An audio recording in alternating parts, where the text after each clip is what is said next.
This is NDTV, and you're watching Classics.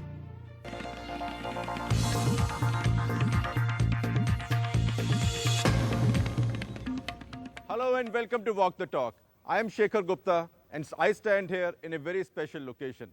This is the small garden between the three halls of Parliament, Lok Sabha, Rajya Sabha and the Central Hall. And in this garden you see the statues of the founding fathers of our nation. Sardar Patel, Jawaharlal Nehru, Jayaprakash Narayan, Maulana Azad there, Mahatma Gandhi outside. Now, our republic and our politics have never lacked wisdom. Certainly they haven't lacked stature, leaders of stature, wisdom, but also experience and age. Somehow our politics is known to be a profession for the very senior and the very experienced and very old people, which has sometimes been a problem. This parliament is unusual. I have with me this morning as my guests two of the youngest MPs to be ever elected to our house. We have Sachin Pilot, just 26, Milind Deora, 27. MP from Dausa in Rajasthan, MP from South Bombay, MP from corporate Bombay, if I could put it like that. Now, do you realize what your entry into Parliament at the age of 26 and 27 really means? Because the two of them together, if I add your years, have less years than the average age of this cabinet. In fact, I could add one more of you like you, and you would still be younger. You would still have less years than the oldest member in this Lok Sabha House, I think 94. How does it feel? Well, I think there's a lot of responsibility, and as we stand here in this garden today in between really all the different halls in Parliament, and we look at some of these greatest leaders, like you said, India has never had a dearth of great leaders, of committed people to the nation. So there's a sense of responsibility, a very strong sense of responsibility.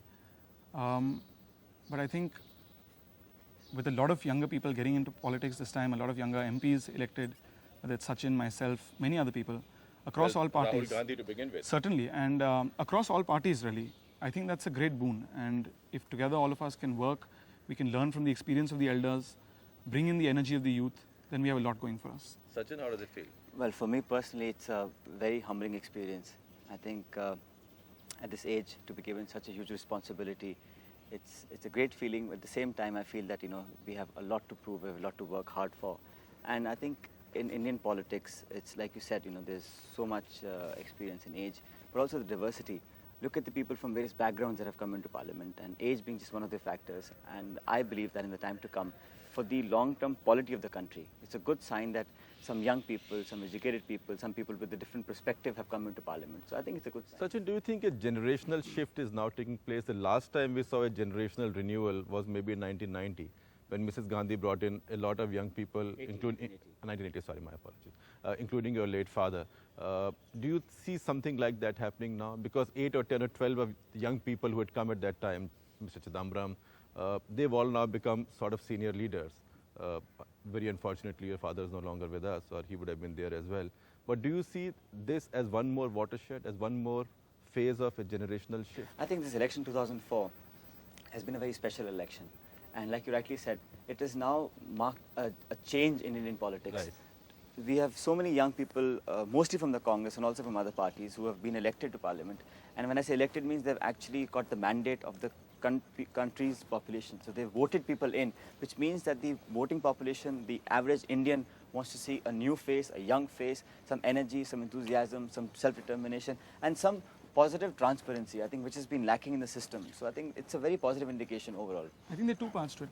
One is, I like to add what Sachin said, that we have to remember that almost a large majority of our population, of the voters in this country, fall under the age of 35. I don't sometimes feel that they've discriminated on the basis of age. Yes, it's true that every young candidate across all parties has won. Right. But they really look like, the right word in Hindi, for example, is jiske vichar parivartanshil hai. Someone who has views that are capable of change. That are evolving or Certainly, that are evolving, that are dynamic, that are flexible. Frozen in time. That are flexible. Flexibility is a key word, and maybe they voted based on that. So age itself is not a problem as long as you are evolving, as long as you are not frozen in time. And there are a lot of MPs in the past, even today, who may be in the 60s and 50s, but who are very dynamic and have evolving ideologies. But do you also see that amongst people of your age group? say up to mid-30s, even up to 40. There's a special bond or relationship or equation, irrespective of what party you come from. That there is a Generation X party. That there's a Congress party, a BJP, a left or whatever. But there's also a party of say people in their 20s. I think it's very obvious, when you have people from somewhat the same age group, you think alike, you have, pretty much the same background in terms of, when you've grown up, what era you've grown up on. But I believe, like you said earlier, it's not about just the number of years that you've logged in on this earth. And also, I think it's important to look at people's mindset. The President of India, I mean, he's an oldish gentleman. I respect him so much. But the way he's thinking, he's got a fresh perspective. He's very popular with children. He's very popular. And look at the way he thinks. He's very positive, very, futuristic. Manmohan Singh ji, he liberalized the economy in 91. He wasn't very young at that time, but again, he was thinking ahead. So I think a fresher perspective in mindset is also as important as, how young you look and how long you appear. But regarding parties, I think it's fair to say that yes, age is a binding force, that it's a binding factor that unites us all. But I hope that's true really, because I hope we leave party politics outside of Parliament, because today we're in the government. Right. So today our responsibility is beyond the party. Right.